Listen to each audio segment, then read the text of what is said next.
திருமூலருக்கு பாட்டு, யார் அறிவார் எங்கள் அண்ணல் பெருமை, யார் அறிவார் அதன் அகல் நிகழ்வு, பேரறியாமல் விளம்புகின்றேனே அப்படின்னு சொல்றாரு. அதனுடைய அவர் சொன்னார் சாமி, அவர் பெரிய மகானு, அவர் ரொம்ப ஈஸியாக சொல்லிட்டாரு. யாரை பார்த்து சொன்னார்? யார் அறிவார் எங்கள் அண்ணல் பெருமையேன்னு இறைவனை பார்த்து சொல்லிட்டாரு.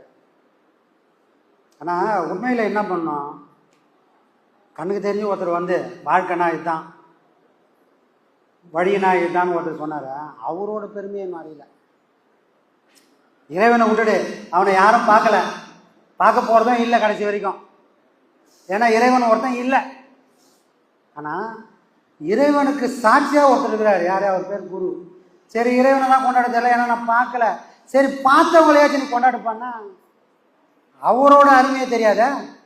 யார் அறிவார் எங்கள் குருநாதர் பெருமையை? யாராவது அறிஞ்சிக்கிறோமா?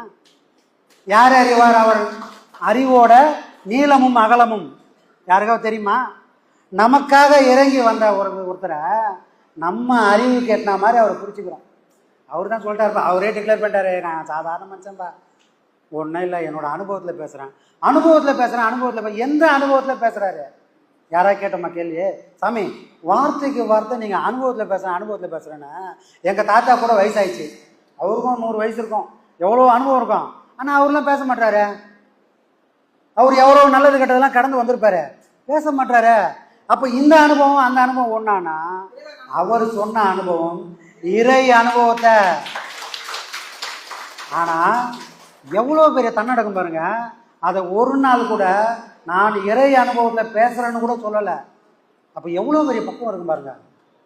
அதனால தான் கடைசி வரைக்கும் யார் அறிவார் எங்கள் குருநாதர் பெருமையை கடைசி வரைக்கும் தெரியல, கடைசி வரைக்கும் நம்மளால உணரவே முடியல.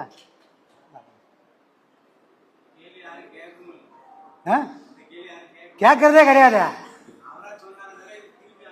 அதுதான் சாமி, ஞானத்தோட பக்குவமே தன்னை மறைக்கிறது தான். அப்போ நம்மளோட குருநாதர் கடைசி வரைக்கும் ஏன் மறைச்சார்னா, ஞானத்தோட உச்சியில் இருந்ததுனால கடைசி வரைக்கும் தன்னை ஒன்றுமே இல்லைன்னாரு. ஆனால் உண்மையான சீடர்களாக நாம் இருந்தால் அவரோட ஒவ்வொரு சொல்லையும் வீட்டில் போய் உக்காந்துக்கின்னு பிரித்து பார்க்கணும். என்ன பாரு இவ்வளோ பெருசெல்லாம் பண்ணார, கடைசி வரைக்கும் ஒன்றும் இல்லைன்னார.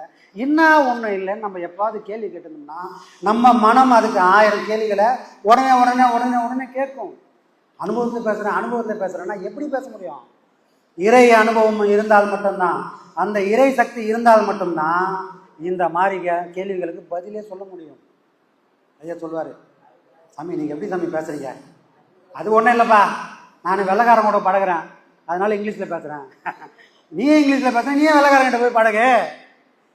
இறைவன் கூட தொடர்புகள் இருந்தால் அவங்க பேசக்கூடிய ஒரு சொல்லும் இறை சொல்லாவே இருக்கும்.